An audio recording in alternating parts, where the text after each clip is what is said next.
የአደባባይ ፍርድ ተቀባዮች ክፍል 1። ቦሰና ጽጌ፣ ይታገሱ አያሌው ይምጋሎ፣ መኮንን ስመኘው። ታሪኩ የ35 ዓመታት ትዝታን አዝሎ ወደ 1983 ዓ.ም ይመልሰናል። ያ ቀን እንዲህ ያለ አሳዛኝ ታሪካዊ ክስተት እንዲህ ያለ የፍርሃትና የተስፋ ድብልቅልቅ ስሜት ይዞ ይመጣል ብሎ የገመተ ይኖራል ለማለት ይከብዳል። የደርግ ስርዓት መውደቅን ተከትሎ ሀገሪቷ ያወካት ትርምስና ዝርፊያ በናዝሬት ከተማ ላይም ነግሷል። መላው ሀገሪቷን በግርግር ማዕበል ውስጥ ትናወጣለች።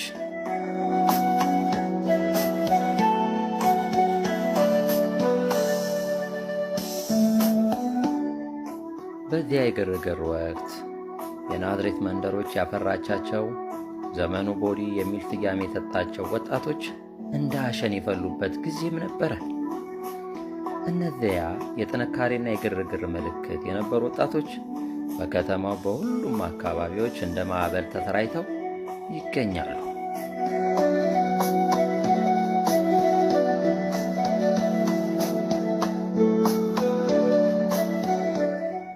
ጩቤ፣ ገጀራና ሰንሰለት አንግበው በየመንደሩ ተቧድነው በጠባብ የመንደርነት ስሜት ተከፋፍለው የታዩት እነዛ ኃይሎች ዘርና ሃይማኖትን ወደ ጎን ትተው ዕለታዊ ግጭቶችን በመጫር ዝናቸው የናኘ የዘመኑ ፊት አውራሪዎች ለመሆን የበቁበት ወቅትና ዘመንም ሆኗል።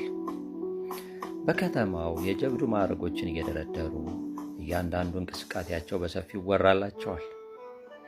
በ1983 ዓ.ም የቀድሞ ሰራዊት ትጥቁን መፍታቱን ተከትሎ ገዳይ የጦር መሳሪያዎች በቀላሉ በእጃቸው በመግባታቸው ያ የግርግር ወቅት ወደ ይፋዊ የኃይል አውድ ተቀየረ።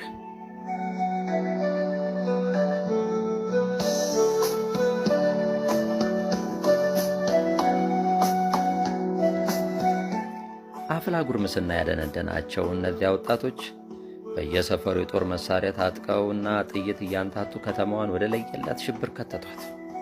ሃይ የሚል ቃል የሚያወጣ ወይም ከልካይ አካል እንደሌለ ሁሉም በተረዳበት በዚያ ወቅት ሕግና ስርዓት በባሩድ ጭስ ተተክተው ከተማዋን ምስቅልቅሏን አወጣት።